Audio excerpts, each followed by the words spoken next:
જય Shri Krishna. Good morning. સવારે આમળા અને એલોવેરાનું જ્યુસ કમ્પલસરી, પછી આ પહેલવાન. કોને હે કહા સે વો આયા, બાહુબલી વાળી ફિલિંગ આપતા. બસ એટલું જ હતું, બાકી પછી આ રિટર્ન આવતા જો બલૂન કેવા સરસ દેખાય છે, બહુ મસ્ત દેખાતા હતા. તમે પણ લીધા જ હશે, ઉત્તરાયણ છે એટલે બરાબર.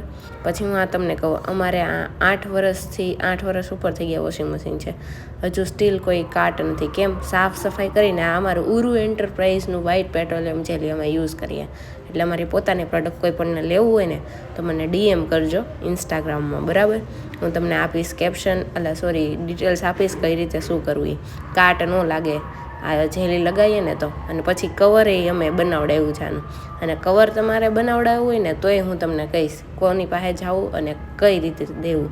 એ પણ ઓનલાઈન ઓર્ડર લે જ છે અને બહુ સારું ચાલે છે. આવી રીતે હું તમને બતાવું કે વોશિંગ મશીન આપણે સાચવવાનું કઈ રીતે, કાટ ન લાગે. આવી ગયું કવર, એની ઉપર છે ને સરસ એકદમ કપડાં પહેરાવવાને એવી રીતે જ પહેરાવી દેવાનું.